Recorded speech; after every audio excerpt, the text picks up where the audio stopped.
Voici ce que vous ignorez sur la célèbre artiste franco-malienne Aya Nakamura. Dans cette vidéo vous allez découvrir les secrets les plus sombres de son succès. Vous allez également découvrir pourquoi Aya Nakamura ne porte jamais de sous-vêtements lors des concerts et bien d'autres choses. Mais avant, j'aimerais d'abord vous inviter à vous abonner et à cliquer sur la cloche de notification pour ne pas rater mes prochaines vidéos.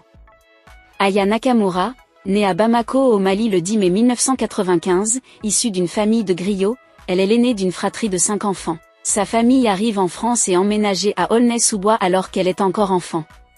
Son père est barman à l'aéroport de Roissy.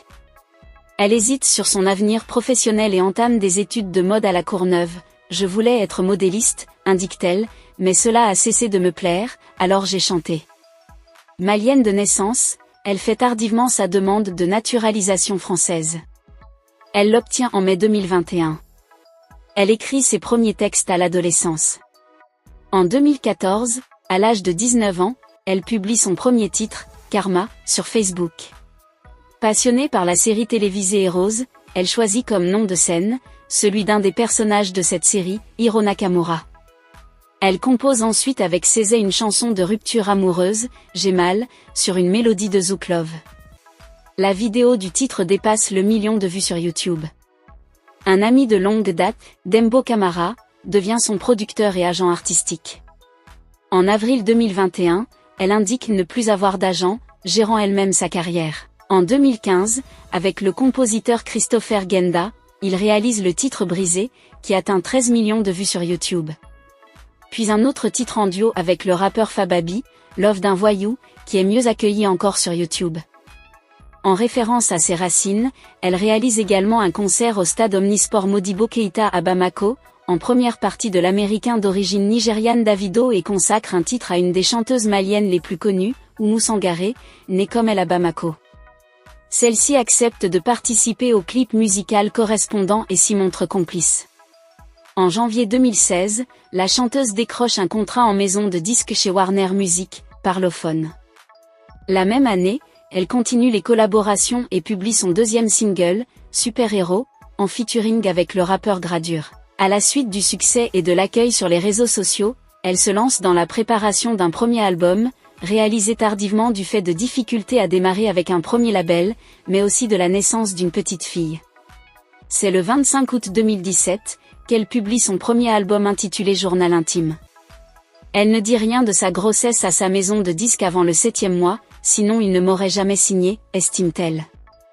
L'album est certifié disque d'or par le Syndicat national de l'édition phonographique, SNEP, en France 2017. Le samedi 23 septembre 2017, elle participe à la Nuit du Mali à Bercy organisée par le Wati Boss, Dawala, pour célébrer l'anniversaire du Mali à Paris en musique. Elle partage la scène avec Oumou Sangaré et d'autres artistes maliens tels que Cheikh Amadou Tidiane Seck, Lassana Awa, Mokobe, etc. L'album sera plus tard certifié disque de platine en mars 2020.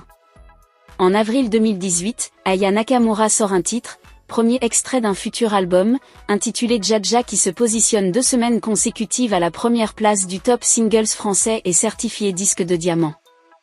Le titre devient très rapidement un tube de l'été, et traverse également les frontières de la France, ou l'Afrique francophone, la Belgique et la Suisse.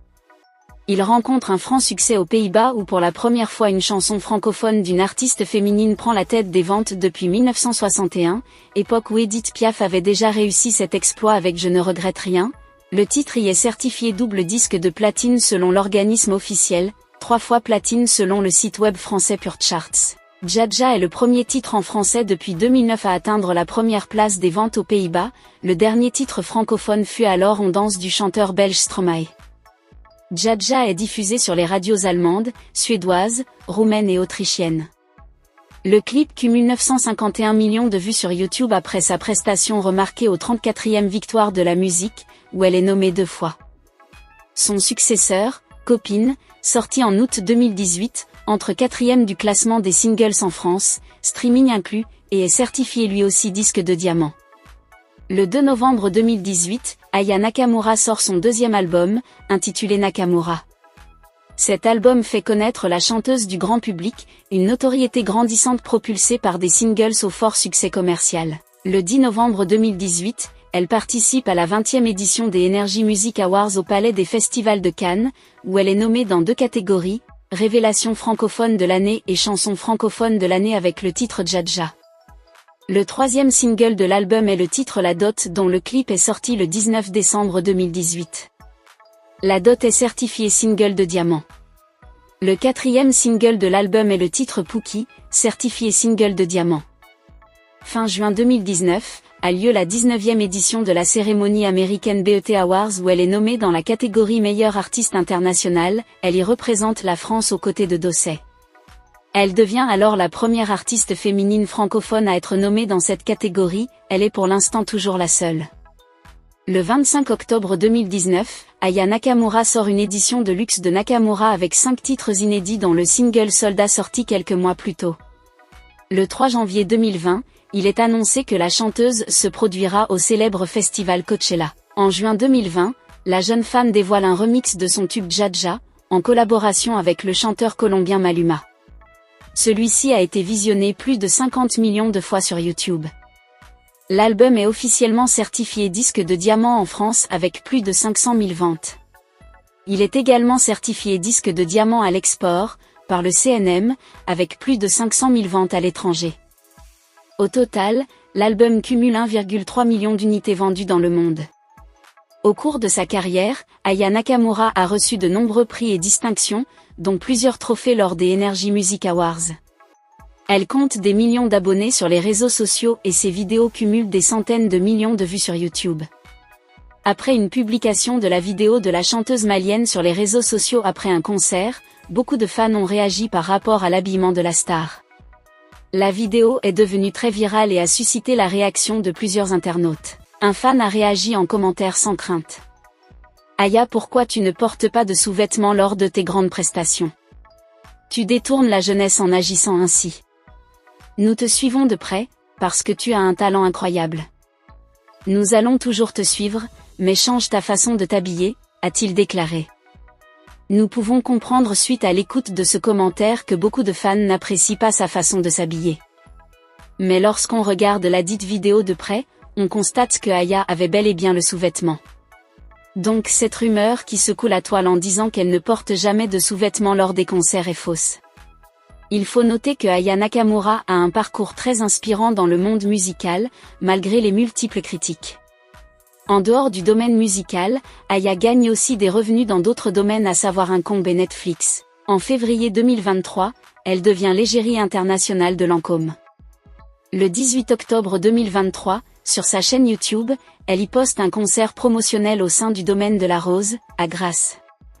Le 1er octobre 2023, Aya Nakamura est annoncée comme nouveau membre du jury pour la 3e saison de l'émission Nouvelle École sur Netflix. Sur le plan financier, Aya Nakamura a accumulé une belle fortune grâce à ses ventes d'albums, de singles, de tournées et de contrats publicitaires. Elle a également lancé sa propre ligne de vêtements et de produits de beauté. Avec ce travail acharné, Aya Nakamura a accumulé une grosse fortune estimée à plusieurs millions d'euros. En ce qui concerne sa vie privée, Aya Nakamura donne naissance au printemps 2016 à une petite fille nommée Aïcha. En décembre 2020, pour la première fois sur les réseaux, elle s'affiche en couple avec le producteur de clips vidéo Vladimir Boudnikov. Après une grossesse discrète, le 6 janvier 2022, Aya Nakamura donne naissance à une fille dont le père est Vladimir Boudnikov. Le mardi 18 octobre 2022, Aya Nakamura confirme sa séparation avec Vladimir Boudnikov, après 2 ans de relation.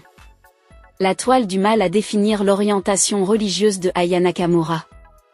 Elle est également réservée sur sa religion et sa relation avec l'Afrique. Cependant, elle continue de revendiquer ses origines maliennes et de mettre en avant ses racines africaines à travers sa musique et son style. Avec cette discrétion sur ses croyances, beaucoup disent que l'origine de son succès n'est pas simple. Aya Nakamura continue de mener une carrière florissante dans l'industrie musicale, en enchaînant les succès et en se produisant sur les plus grandes scènes. Elle reste une artiste incontournable de la scène musicale française et internationale. Si ça vous a plu, n'hésitez pas à vous abonner et à cliquer sur la cloche de notification pour ne pas rater mes prochaines vidéos.